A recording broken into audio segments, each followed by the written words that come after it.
Hey, thanks for stopping by. It's a snowy Friday night, and you really can't see it out the window, but I do have some background back there for you just to set the mood. Feeling cozy. It's been not really a long week, but it has been busy because it is still the holidays. But wish everybody a very happy 2025. Wish you prosperity, happiness, and good health, and lots of laughs. So, drop me a line. Let me know what's going on. How was your holidays? What are you up to for the winter? Any plans? And I will definitely get back to you, and I really appreciate you stopping in.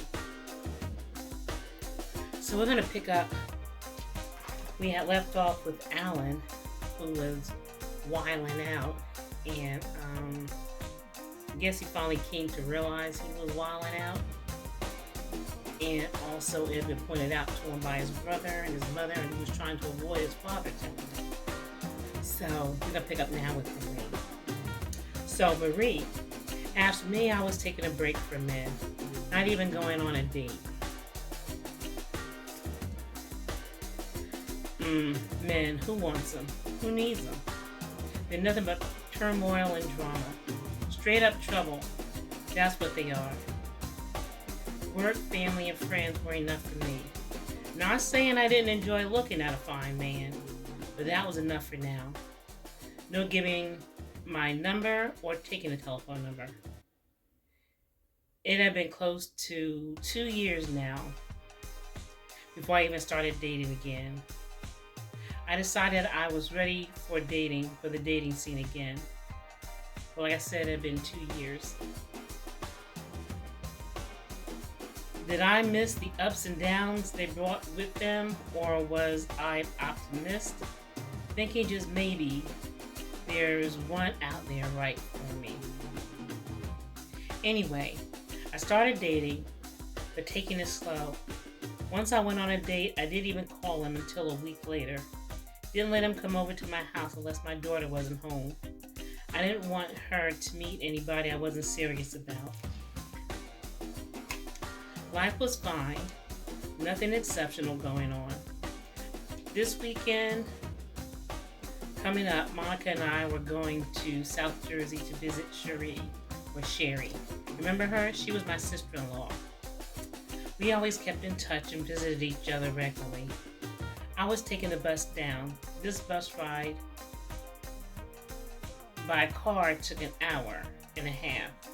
With the bus, turned it into an all-day event. My daughter had hated taking the bus, but I didn't drive out the area we lived in.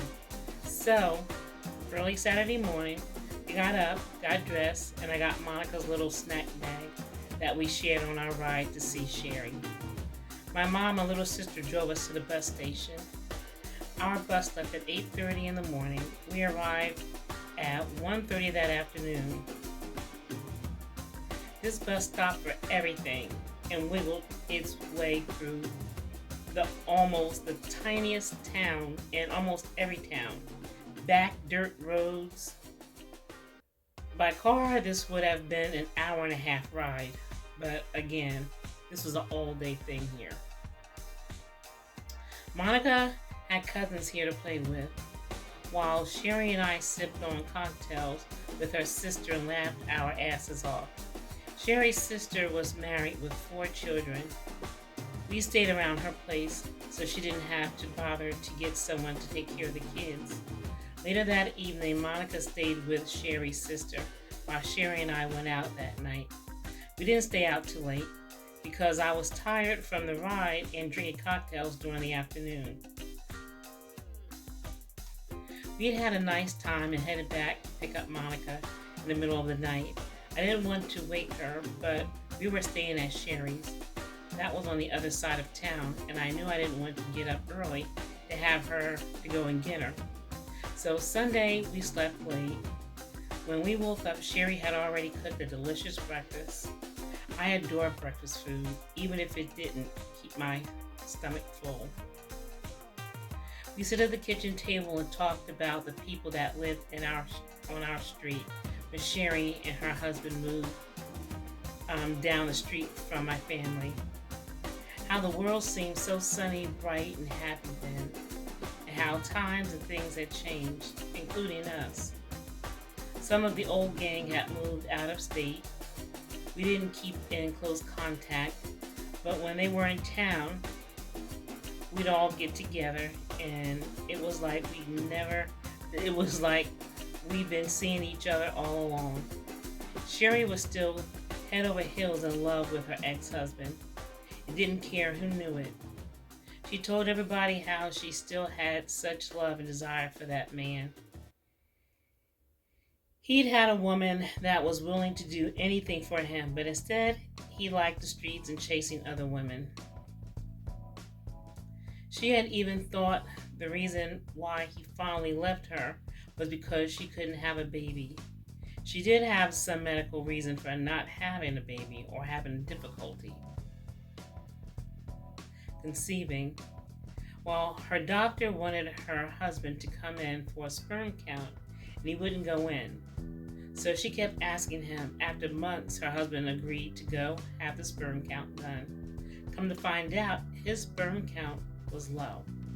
Maybe it was low because he'd had so many women he was fucking. He had so many women on his side.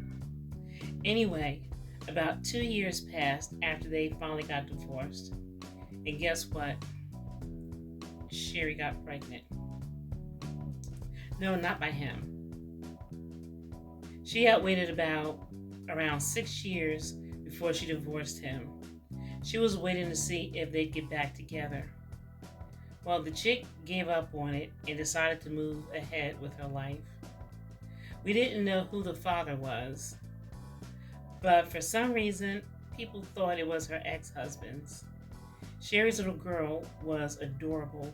She looked quite a bit like her mom. Let me get back to the story at hand. That Sunday afternoon, Monica and I got back on the bus to head for home. We'd had a nice weekend. My ex-husband lived not too far from Sherry, but Monica didn't see him this visit. I must admit, if he'd have known we were in the area, he'd have come by to get her. He spent as much time as he could with her. She looked so much like her dad. It was cute to see them together, even if he did get on my nerves. After our long ride back home, I couldn't wait to get in my place to relax. Monica didn't feel too well. The fumes from the bus had gotten to her. After we settled in and got a bite to eat, she felt better. But I'd have to stop the bus trips. I didn't want my baby sick or poisoned from exhaust. I fixed myself a screwdriver cocktail and called Mama. Shortly after I had hung up from talking with my mother, the telephone rang. It was a guy I had gone out with. Well, we had gone on a few dates. He wanted to see me again. Monica was going to bed early tonight. Tomorrow was a school day.